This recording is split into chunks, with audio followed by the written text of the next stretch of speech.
Hello నమస్తే నేను అశోక్. ఈవీఎంలు కావచ్చు, ఎలక్షన్ కమిషన్ కావచ్చు, ఎన్నికలు జరిగి ఏడాది అయిపోయినప్పటికీ కూడా ఎన్నికల కమిషన్ మీద పెద్ద ఎత్తున విమర్శలు వస్తూ ఉన్నాయి. అలాగే కొన్ని రాష్ట్రాలకు సంబంధించి ఎన్నికలు జరగబోతూ ఉన్నటువంటి నేపథ్యంలో దీని మీద కూడా పెద్ద ఎత్తున చర్చ జరుగుతుంది. ఇటీవల రాహుల్ గాంధీ గారు ఓట్ చోరీ అంశాన్ని పెద్ద ఎత్తున దేశవ్యాప్తంగా విస్తృతంగా ఆయన తీసుకొస్తూ వచ్చారు. ఓట్ చోరీకి సంబంధించిన వ్యవహారం కావచ్చు, కొన్ని నియోజకవర్గాల్లో దొంగ ఓట్లు చేర్చి దొంగ ఓట్లను యాడ్ చేసి బీజేపీ ఎలా అధికారంలోకి వచ్చింది అనేటువంటి అంశాన్ని కూడా పెద్ద ఎత్తున విమర్శలు తావుతీసే విధంగా ఉంది. దాని మీద కూడా ఇక్కడ ఆంధ్రప్రదేశ్కి సంబంధించి ప్రతిపక్ష పార్టీలో ఉన్నటువంటి ముఖ్య నేతగా ఉన్నటువంటి జగన్మోహన్ రెడ్డి కూడా దీని మీద పెద్ద ఎత్తున విమర్శలు చేస్తూ వచ్చారు. ఆయన కూడా మేము ఓడిపోవడానికి సంబంధించి కావచ్చు, మేము ఎంత దారుణంగా ఓడిపోవడానికి చాలా అనుమానాలు ఉన్నాయి, కానీ మా దగ్గర ఆధారాలు లేవు అంటూ కూడా ఆయన మాట్లాడుతూ వచ్చారు. అయితే ఎన్నికల సరళ పైన కావచ్చు, ఎన్నికల తీరు పైన కావచ్చు పెద్ద ఎత్తున విమర్శలు వస్తున్నటువంటి నేపథ్యంలో ఇప్పుడు ఒక్కొక్క పార్టీ కూడా పెద్ద ఎత్తున ఎన్నికల కమిషన్ మీద ఆరోపణలు చేస్తుంది. ఎన్నికల కమిషన్ని కలిసి వినతి పత్రాలు ఇచ్చి మా యొక్క నియోజకవర్గాలకు సంబంధించి కావచ్చు, మా యొక్క ప్రాంతంలో ఏవైతే ఎన్నికలు జరిగినటువంటి తీరు ఉందో అది కరెక్ట్గా లేదు, దాంతోపాటు మేము వేసినటువంటి ఓట్లు కావచ్చు అవి మాకు పన్నీయా లేదనేటువంటి ఒక చర్చ కూడా పెద్ద ఎత్తున జరుగుతుందంటూ కూడా ఆయన మాట్లాడుతూ వచ్చారు. సో ఇవన్నీ పక్కన పెడితే ఇవన్నీ కూడా ఓడిపోయినటువంటి పార్టీ నేతలు లేదంటే ఓడిపోయినటువంటి వ్యక్తులు సహజంగానే చేసేటువంటి ఆరోపణలు. అయితే ఇప్పుడు ఈ అంశానికి సంబంధించి ఆరా మస్తాన్ సెఫాలజిస్ట్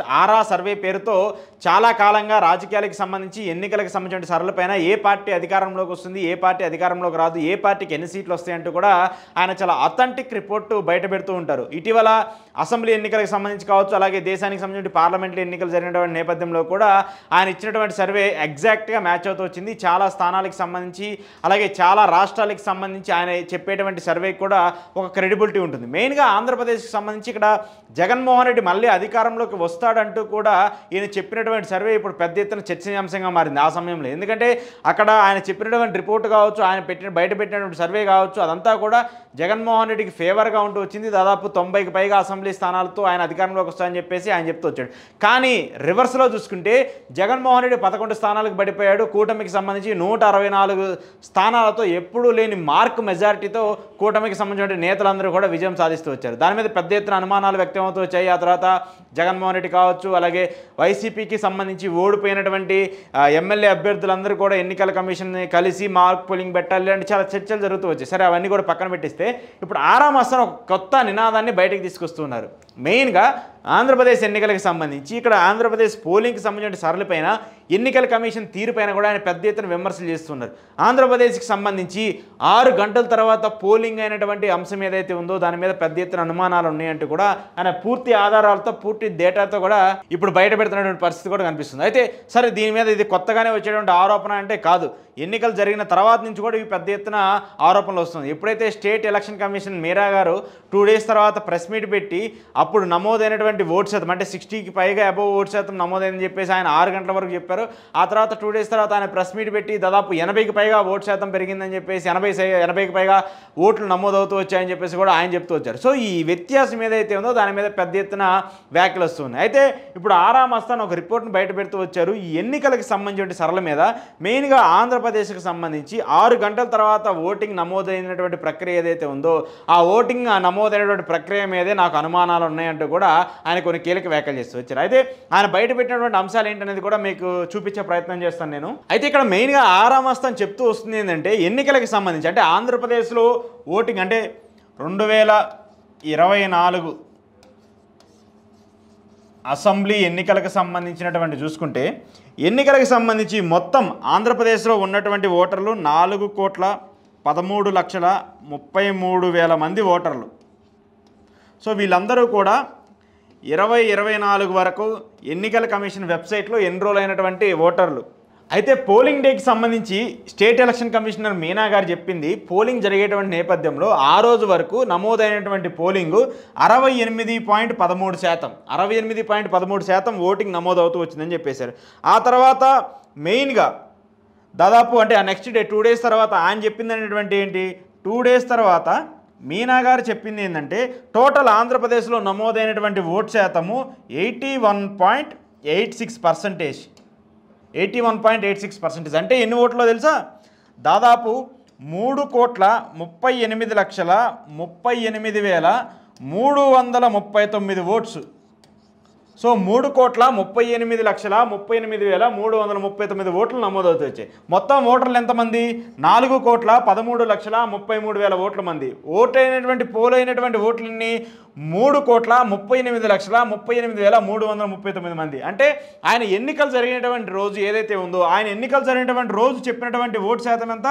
68.13% ఓట్లు నమోదయ్యని చెప్పి చెప్తూ వచ్చారు. ఆ తర్వాత 2 డేస్ తర్వాత ప్రెస్ మీట్ పెట్టి మొత్తం రాష్ట్రంలో నమోదైనటువంటి ఓట్లు శాతం ఎంత అని చెప్పారు? 81.86% అని చెప్పారు. అంటే మొదటిసారి చెప్పిన దానికి 2 రోజుల తర్వాత చెప్పినట్టు దానికి చాలా వ్యత్యాసం కనిపిస్తుంది. సరే, అలా చెప్పకూడదంటే ఖచ్చితంగా చెప్పవచ్చు. ఎందుకంటే 2 రోజుల తర్వాత వాళ్ళు పూర్తిగా డేటా అంతా తీసుకుంటారు. నియోజకవర్గాలకు సంబంధించి కావచ్చు, ప్రాంతాలకు సంబంధించి కావచ్చు, మొత్తం వాళ్ళు డేటా మాన్యువల్గా చెక్ చేసిన తర్వాత బయట పెట్టేటువంటి డేటా ఇది. అప్పటి వరకు కూడా ఇదంతా కూడా ఎస్టిమేటెడే ఉంది.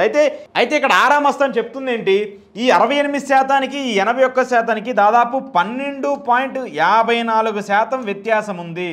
అంటే దాదాపు 49 లక్షల ఓట్లు 49 లక్షల ఓట్లు ఇక్కడ వ్యత్యాసం కనిపిస్తుంది. ఇక్కడ మొదటి రోజు చెప్పినటువంటి ఓట్ల దానికి 2 రోజుల తర్వాత చెప్పినటువంటి ఓట్ల దానికి 49 లక్షల ఓట్లు కనిపిస్తుంది. అయితే ఇక్కడ బేసిక్గానే క్యూ లైన్లో చాలామంది వ్యక్తులు ఉంటారు. అక్కడ క్యూ లైన్లో ఉన్నటువంటి వాళ్ళకి సంబంధించి కావచ్చు ఓట్లు అయితే ఏర్పాటు చేస్తుంటారు. వాళ్ళందరూ ఓట్లు ఖచ్చితంగా వేయాల్సిన పరిస్థితి. దాంతోపాటు ఆంధ్రప్రదేశ్తో పాటు పార్లమెంటు స్థానాలకు సంబంధించి కావచ్చు, చాలా రాష్ట్రాలకు సంబంధించి అసెంబ్లీ సెగ్మెంట్లకు సంబంధించి ఎన్నికలు జరుగుతూ వచ్చాయి. అయితే ఇక్కడ ఎలా అయితే మనకి ఇక్కడ 12.54% ఓటు వ్యత్యాసం ఉందని చెప్తూ వచ్చారు, మిగతా ప్రాంతాల్లో మాత్రం అంత ఓటు వ్యత్యాసం లేదు. మిగతా ప్రాంతాల్లో ఉన్నటువంటి ఓటు వ్యత్యాసం ఎంతంటే 0.2% టు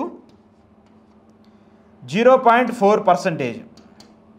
అంటే చాలా మైనర్ వ్యత్యాసం కనిపిస్తుంది. అంటే ఇక్కడ వరకు ఉన్నటువంటి వ్యత్యాసం. ఆంధ్రప్రదేశ్లో మాత్రము 12.54% ఓట్లు వ్యత్యాసం కనిపించింది.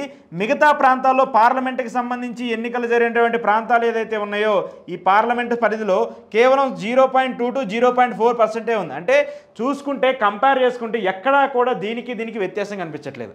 ఎక్కడా కూడా ఈ 12.54%కి ఎక్కడా కూడా ఈ 0.2%కి సంబంధించి కలదు. మరి ఇక్కడ ఓట్లు గోల్మాల్ జరిగిందా లేదా అనేది ఇప్పుడు ఎవరు చెప్పాలి? చెప్పాల్సింది ఎన్నికల కమిషన్. దీనికి సంబంధించి ఎన్నికల కమిషను బాధ్యత తీసుకోవాలి ఖచ్చితంగా. ఎందుకు మొదటి రోజు ఎన్నికలు జరిగిన రోజు 68.13% అని చెప్పారు, 2 రోజుల తర్వాత 81.86% అని చెప్పారు. ఆ 2 రోజులకి సంబంధించి 12.54% ఓట్లు ఎందుకు పెరుగుతూ వచ్చాయి? దీని మీద అప్పటి వరకు కూడా వైసీపీ నిద్రపోయింది. వైసీపీ పూర్తిగా నిద్రపోయి ఒక 15 రోజుల తర్వాత, నెల రోజుల తర్వాత బయటకు వచ్చి, లేదంటే ఇంకో పార్టీ ఏదో ఆరోపణలు చేస్తుంటే అప్పుడు బయటకు వచ్చి లేదు ఈవీఎంలు ఇలా జరిగాయి, దొంగ ఓట్లు యాడ్ అవుతూ వచ్చాయని చెప్పేసి అప్పుడు ఒక్కొక్కళ్ళు బయటకు వచ్చి మాట్లాడుతూ వచ్చారు.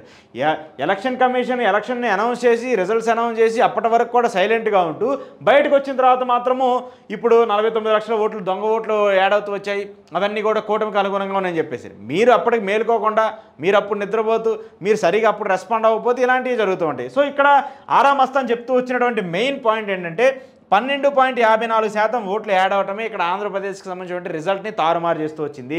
మిగతా అన్ని ప్రాంతాల్లో కూడా 0.2 to 0.4% మాత్రమే వ్యత్యాసం కనిపిస్తూ వచ్చింది. కానీ ఇక్కడ ఆంధ్రప్రదేశ్లో మాత్రం 12.54% వ్యత్యాసం కనిపించింది.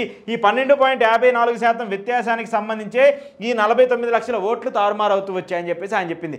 అందుకోసమే నా సర్వే కూడా తప్పిందంటూ కూడా ఆయన మాట్లాడుతూ వచ్చారు. సరే, ఓకే, ఖచ్చితంగా ప్రతి ఒక్కళ్ళు కూడా వాళ్ళు ఏదైనా తప్పు చేసినప్పుడు దానికి సంబంధించిన కారణాలు ఏంటి అనేది కూడా వెతుక్కుంటూ ఉంటారు, దానికి సంబంధించిన వివరణ ఇస్తూ వచ్చారు.